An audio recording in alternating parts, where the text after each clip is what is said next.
Well, I'm very excited for today. My heart and my passion is to equip the church so that she can engage culture for Christ. And I think that a large part of what is influencing our culture is movies. And stories are a very powerful thing. So we're going to talk a little bit about that, or a lot about that today. And just a little bit about me.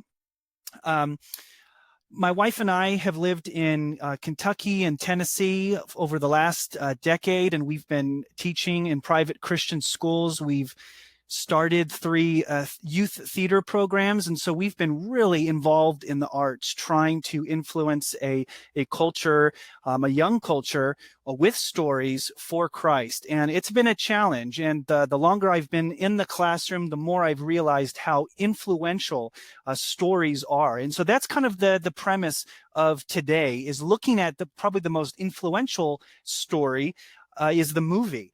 And so I want to help you guys be able to engage that.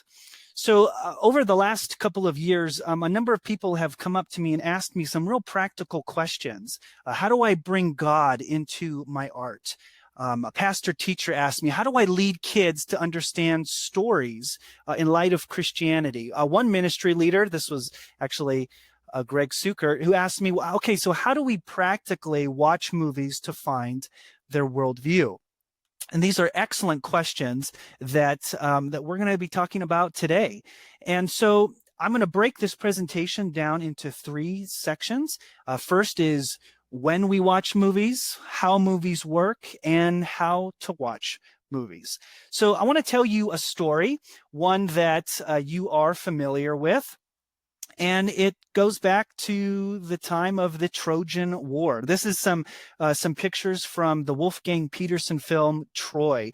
And as you may remember this myth, this great wooden horse lands on the shore of Troy, and the Trojan leadership has to decide, what are we going to do with this Trojan horse? So they decide to bring the horse inside the city. And as you guys can remember, this was a fateful decision, because that night, inside of the belly of this horse, elite Greek warriors slipped out, and they let the Greek army into the city, which eventually led to the destruction of Troy. Now, this is a metaphor, one that I want to be building this presentation around. And I want to give you a statistic. According to the Bureau of Labor Statistics in 2017, the average American spends 2.77 hours a day watching television. Now, I'm going to round that up to 3 hours. And so we could say 21 hours a week, 90 hours a month, 1,083 hours a year, or 45 full 24-hour days of the year the average American spends in front of the television. Now, that is a lot of stories that average American is consuming. And I would argue that is a lot of Trojan horses, hundreds, maybe thousands of Trojan horses that they are welcoming into their gates.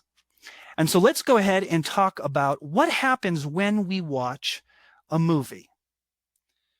I drew a little picture for you guys, and this is my doodle that I think illustrates what it is I'm trying to communicate. As you can see here, there's some children and there's even some adults in the background who are watching a screen. They're watching a movie. And behind that movie is a Trojan horse, and in the belly is a worldview. And in this particular case, this worldview is sinister. It is dangerous. And it is something that they are totally unaware of. It is something that is creeping up and burrowing itself into their hearts, minds, and imaginations. Now let's talk a little bit about a storyteller. What I'd like to argue is that there's no such thing as an unbiased storyteller. A lot of artists talk about, oh, I'm just looking at the world and I'm just reflecting the world. Okay, yes, they're reflecting the world, but they're reflecting the world through their own lens. So I put glasses on this guy. Actually, he already came with glasses, but it represents what we call a worldview. And every person has a worldview. And even if they don't know that they have one, but they all see through these lenses that they have. Now, a great definition of worldview comes from James Sire's great book called The Universe Next Door. And this is how he defines a worldview. A worldview is a set of presuppositions, assumptions which may be true, partially true, or entirely false, which we hold consciously or subconsciously, consistently or inconsistently about the basic makeup of our world. So these are beliefs, these are experiences that we have that often we're not even aware of, but that we always bring to what we see in the world. So let's talk about the Christian who most certainly has a worldview.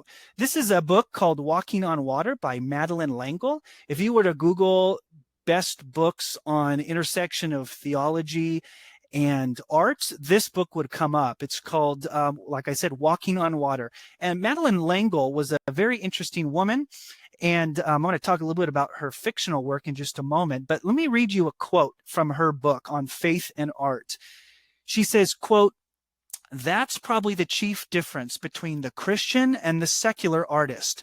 The purpose of the work, be it story or music or painting, is to further the kingdom, or further the coming of the kingdom, to make us aware of our status as children of God and to turn our feet towards home." So notice that what she is saying, what differentiates her from the secular artist, is that she has a purpose in her work, and that's to further the coming of the kingdom. Now, we shouldn't be surprised that in her work, she integrates seamlessly her Christian worldview. This is one of her Newbery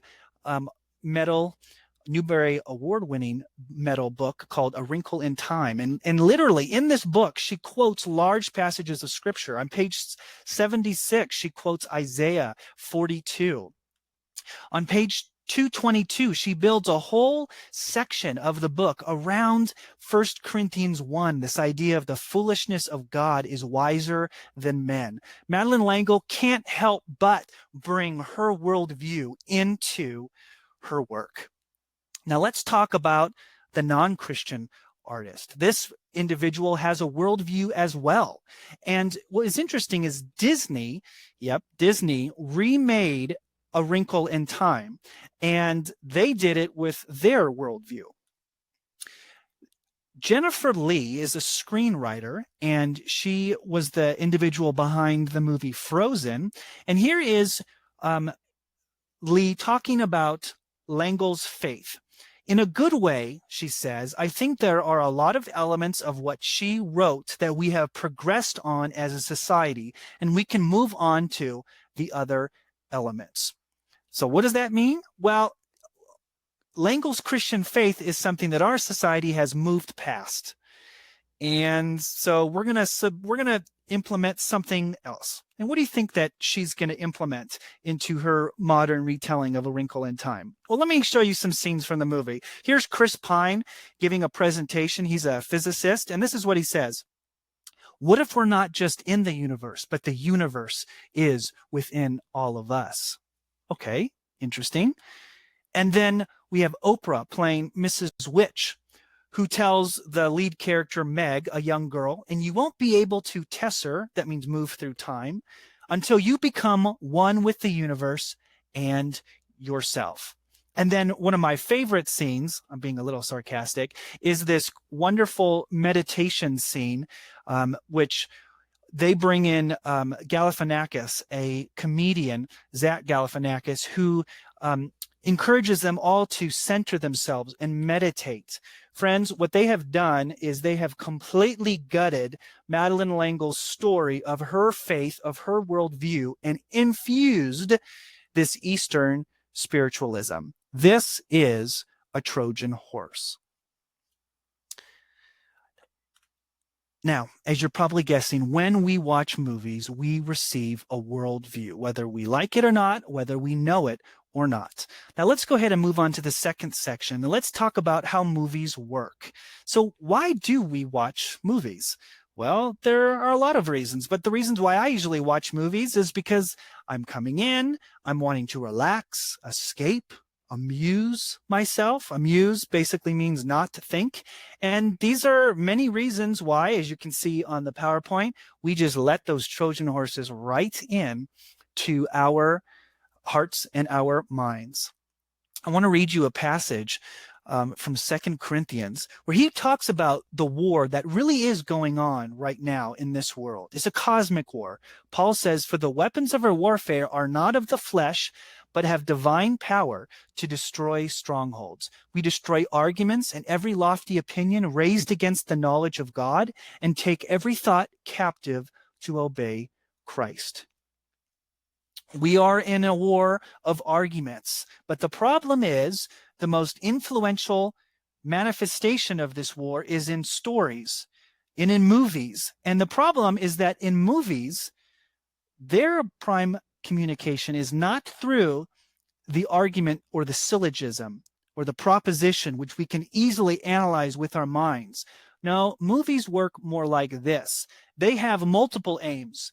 They aim for our heart, our emotions. They aim for our imagination. And then they aim for our head. But as you'll see, by the time that the message gets to our head, the movie has already captured our heart. It has already stirred us to love the things that the filmmaker wants us to love, already stirred us to hate the things that the filmmaker wants us to hate. It's already engaged our imagination, making us think, what if I could be like this filmmaker wants me to be? And then finally, it then hits our mind. But by that time, it's almost too late. I used to teach 7th and 8th grade logic. Yes, 7th and 8th graders do try and learn logic. And it was interesting. They really did a great job. But I had a great focus on fallacies or errors in logic. And we talked about this concept of propaganda. And I would like to argue that some films truly are propaganda. And I would define propaganda as an argument which manipulates the heart to avoid the mind. So that it's like they sneakily slip past the mind and go straight to the heart. I mean, we are, as human creatures, we are very much moved by our emotions. Now, I'd like to take a step back real quick and say that not all movies are propaganda, even though all movies are Trojan horses. Now, not all Trojan horses, if you're following me, are sinister and dangerous. There are some Trojan horses which, packed in the belly, is a message that is true and good and virtuous. So I want to quickly look at 3 examples of Trojan horses. Some of them are sinister, some of them are not. Let's begin with a biblical Trojan horse. This is in 2 Samuel 12, when the prophet Nathan confronts David with a sermon.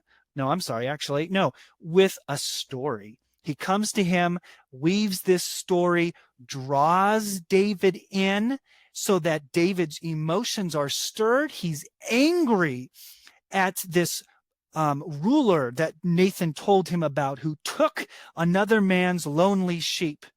David was so angry, his emotions were so stirred that he called for this man's death. And Nathan turned to him and said, "David, you are that man." A Trojan horse had slipped in, and David was moved and brought to repentance through it. Very thought-provoking attempt of how to use stories.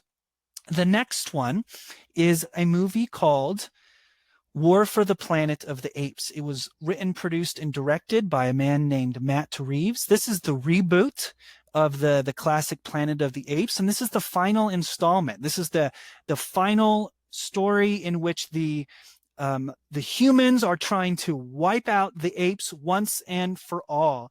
And the lead individual, the anti-hero or the villain, is a special forces colonel named Woody Harrelson.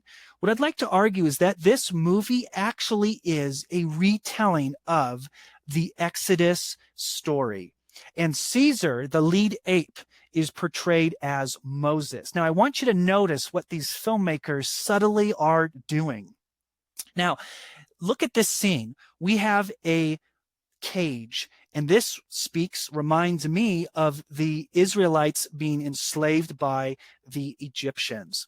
Now, there is biblical imagery all over this film. If you look at the vehicle that's in the background, this ape is starting to revolt, and it says, in the beginning and the end, or the beginning and the end, the Alpha and the Omega. That's right from Revelation. What is going on? This must be a Christian film, right?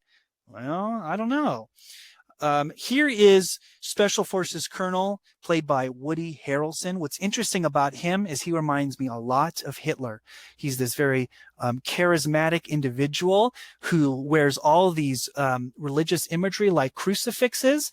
And what we find is that the filmmakers are portraying him as not only Pharaoh, who is enslaving Caesar, but also God, who has enslaved us, the viewers of this film. And so much so that he even puts Caesar on a wooden structure. And there's this scene in which if we were to go back and forth, Woody Harrelson is looking down on Caesar, and Caesar is looking up at him thinking, why have you done this to me, Father? Reminding me what Jesus was on the cross.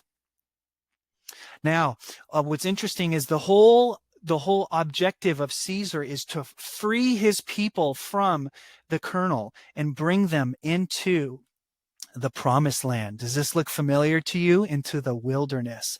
So what is going on is this filmmaker is subverting the biblical story, subverting the Christian worldview.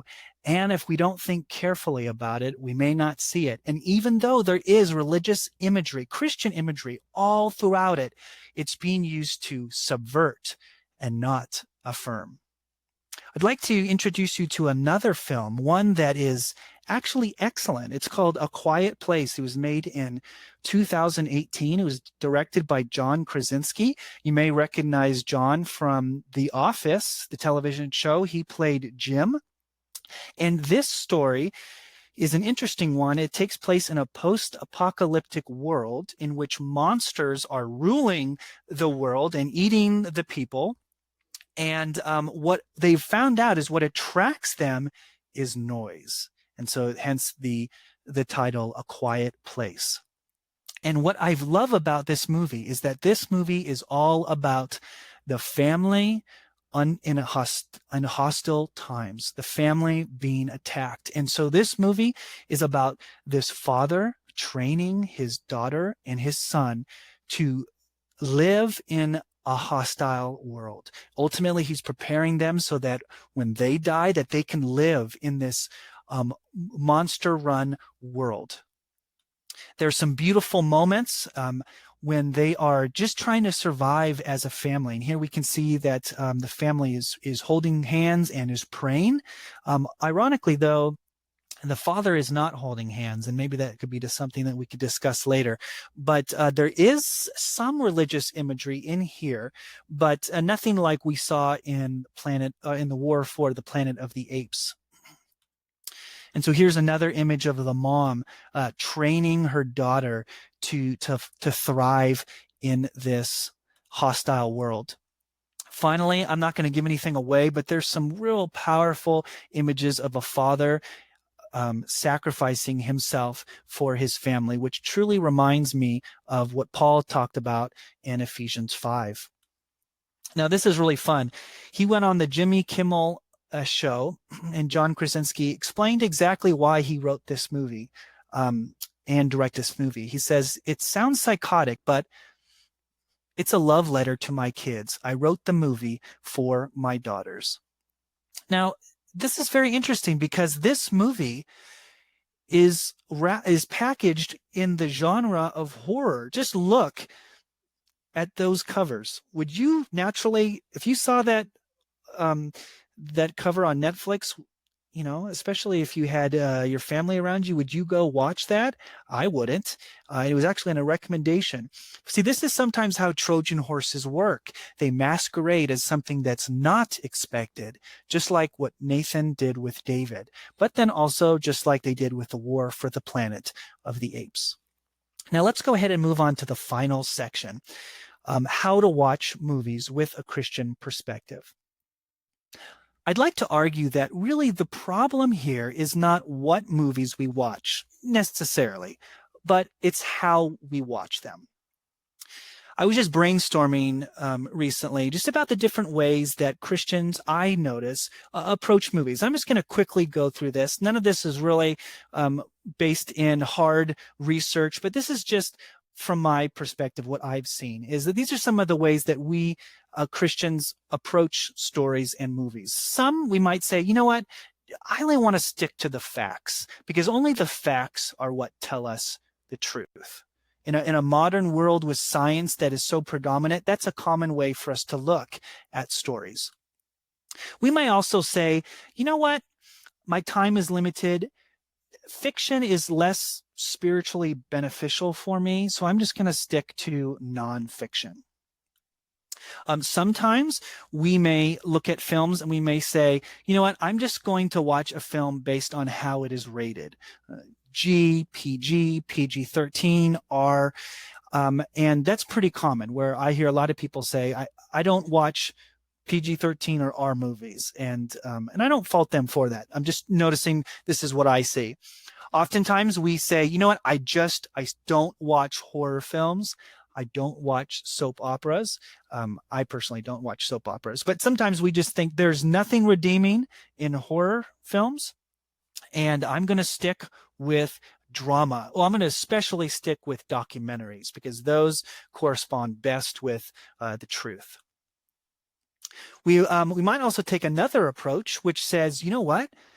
Because of general revelation, we can see God and his presence in all films. So I'm going to watch a lot of films, and I'm just going to look for God and his presence in them.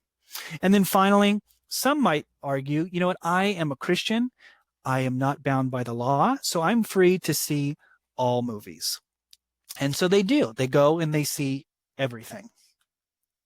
Now, if I could just put this on this scale, going from left to right, going from guarded to free, that's how I might put these on this spectrum. And, I think that especially from fiction is less than spiritual to God's and all, there's definitely some strengths in those perspectives. But what I'm going to argue is that there's probably a better way to approach watching movies as a Christian. And it begins with really understanding God's story.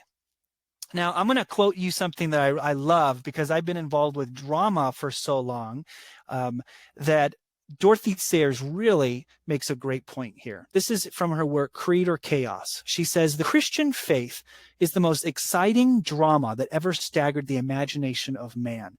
The plot pivots upon a single character, and the whole action is the answer to a single central problem. What think ye of Christ? So Christianity is a story, and it all pivots on the man Christ. Now, I gave some more doodles for you guys, and here's my drawing of God's story. I call it God's drama, and on the very left, we have creation, then we have the fall, and then we have most of human history and most of Scripture in which God is redeeming creation. And then finally, when God returns and sets up his kingdom, we are ushered into the new creation. But this is an important way to look at Christianity. It's not the only way, but it's an important way to really grasp that what the Bible is teaching is a unified story, and it's God's story. Now, movies by themselves do reveal things. They can reveal truth, goodness, and beauty. And one of the individuals who talks a lot about this is a gentleman named Craig Detweiler. He used to teach at Biola University, used to be in charge of the film department. And this is what he said. I'm interested in how God speaks through people, places, and experiences outside of Scripture, specifically within the feature film going experience. And again, he says, in this study, in this book, I hope to awaken the underexplored possibilities of natural theology, the opportunities presented by general revelation. Okay, so what does he mean by natural theology and general revelation? Well, let's talk about general revelation. General revelation is what God has revealed to all people undiscriminately through creation. So without the scriptures, people can come to certain observations that are true about the world. And movies can speak to this. And I'm going to move, I know there's a lot here, but let's move from the left down to the bottom right and then up. So a lot of movies talk about this idea of a sense of loss. And what these movies are doing is they're actually creating this longing or remembering this longing for Eden. There's a great book called Echoes of Eden, and it speaks to this idea. A lot of movies talk about man's desire to create or to tell stories. That is man reflecting on the reality that we are created in the image of the Creator. A lot of films talk about this sense of hopelessness and confusion. And this speaks to the reality that we live in a fallen world, a broken world, in that we are separated from God. We cannot return to Eden, and we cannot go to the new creation by ourselves. A lot of films like the fairy tales, they reveal that humanity has this desire for a happy ending. That speaks to the new creation. We also talk about in films this great desire to have fellowship with our human beings and to be restored because we feel like we're broken. That speaks to the coming of Christ, when one day he will rule and he will restore this fellowship that we so desperately want. And you know what, a lot of films, especially today on Netflix, we see a lot of anti-hero films where they kind of really focus in on the villain, and we can see, boy, man is sure depraved.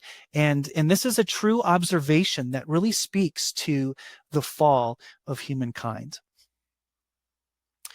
A lot of times, a lot of times films create this utopia and a world in which things are so much better. And really, this is a quest for a new creation. You know, I'm going to go ahead and skip this section, but there's a great show called West Wing in which some individuals just reflect about, oh, how great it would be to have a president like Jed Bartlett.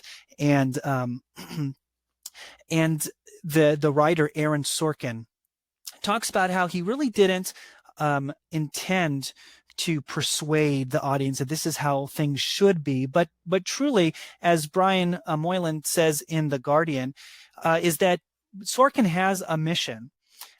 He says the problem with Sorkin's fatally flawed mission is that it could never exist in the real world. So this is also a show called Newsroom, in which Sorkin is giving a idealized version of what the news could look like. So my point in all of this is that we are constantly creating what we think would be a utopia, what we think would be heaven on earth, how society could run perfectly. But ultimately, man's utopias end in dystopias. And so movies, they need context and correction. And I think that this context and correction comes from Scripture. And so on the right, we have general revelation, and movies reveal true things. They reveal our desires to be reunited to God, to no longer live in a fallen world. But what we see is that special revelation through the gospel reveals to us that only God through Christ can bring about the new creation. And so we talk about we need to be framing our films with God's story while we are looking for God, the remnants of God's presence in human stories. So I call that framing our films with God versus finding God with our films. And the problem is that in Romans 1:21, it talks about how, what do we do with this general revelation? Well, Paul says, for although they knew God, they did not honor him as God or give thanks to him, but they became futile in their thinking, and their foolish hearts were darkened. So natural man perverts this general revelation that we have so that we will never desire on our own to return to God, and that the gospel will always seem like foolishness. And so that's why we need scripture or special revelation to correct, to frame, to explain any truths that the movies we tell or the stories that we tell today are telling us. So here is the stage and story approach, or here's my approach. There's 3 simple steps to how we can watch a movie with a Christian perspective. And as you can see, we have the Christian story that is constantly circling around each of these steps. Now, I'm going to return to the metaphor of the Trojan horse.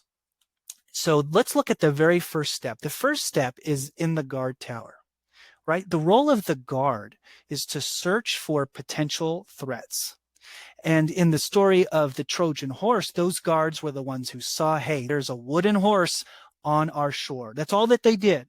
So as it regards to us, when we come and search a movie, we're simply observing a movie for its basic components. And so what are those basic components? We're going to be looking at the characters. We're going to be looking at imagery. What type of imagery, especially religious imagery, is presented? And what is going on in the plot? Now, we're not assessing whether this movie is one that is dangerous or one that is beneficial. We're simply identifying the basic building blocks of the story. And then there's one tool that I would recommend in this section, and it's identifying a story in light of 3 types of stories. And I would call those whole stories, bent stories, and broken stories. And we'll look at that in just a moment. But let's take a look at some of the questions that we could ask when we're going through the first step, which is searching. We'll ask basic questions that your English teacher wanted you to ask when you were going through literature.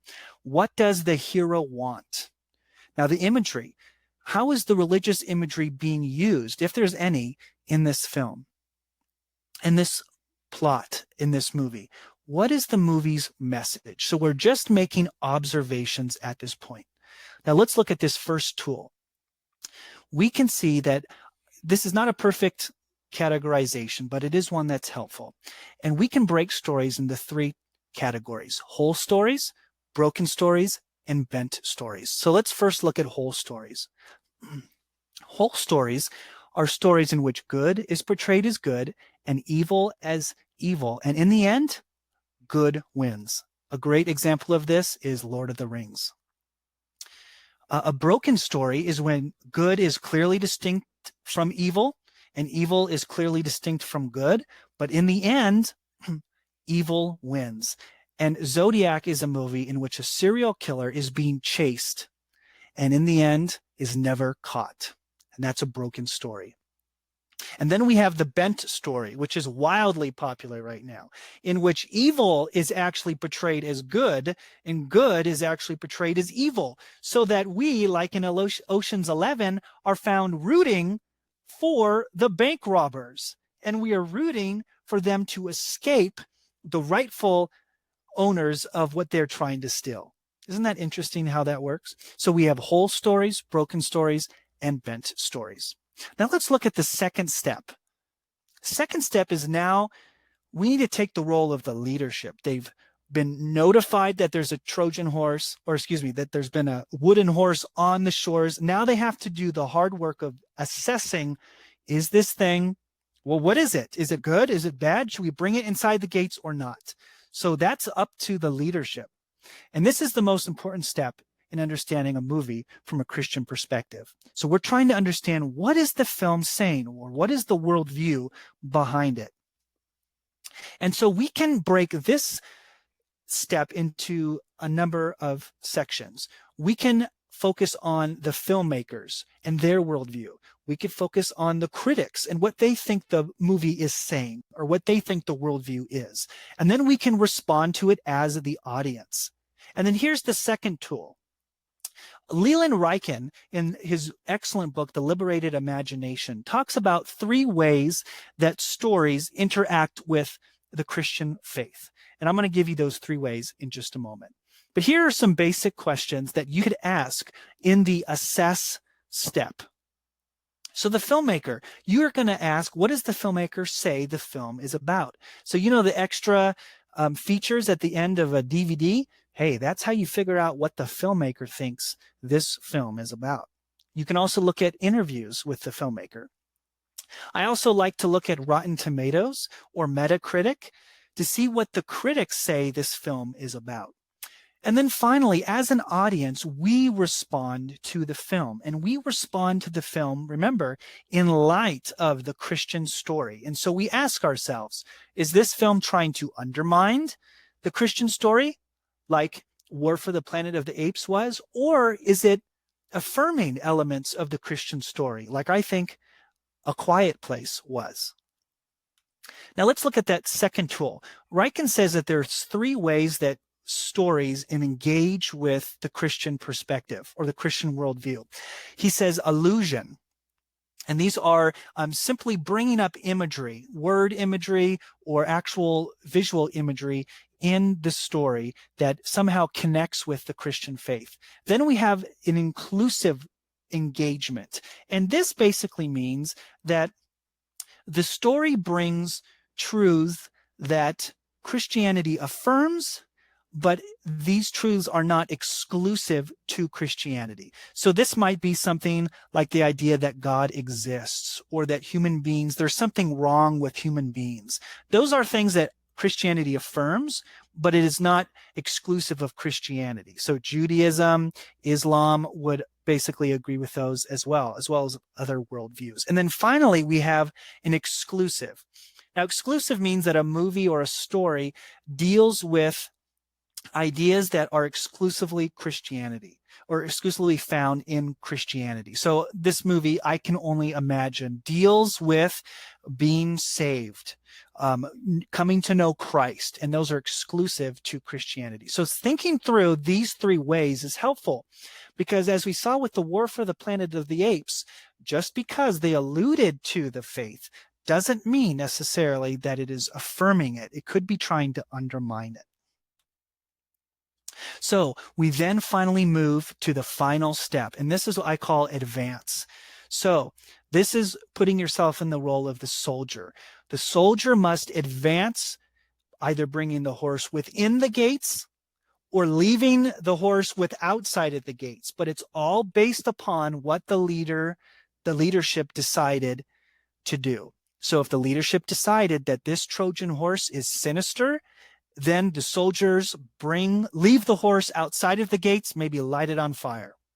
So what we do as movie consumers is we then need to advance based on what we decided the worldview of the film is. If we think that the worldview of the film is sinister, then we're going to reject those sinister elements. If we think that the worldview in this movie is beneficial, if it is true, then we will affirm what that film is saying.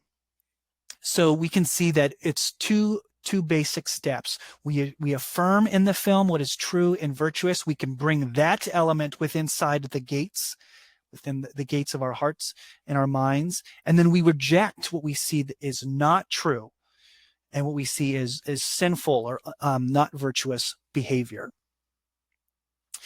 Philippians 4:8 speaks about this concept of gravitating towards whatever is true, whatever is honorable, whatever is just, whatever is pure, whatever is lovely, whatever is commendable.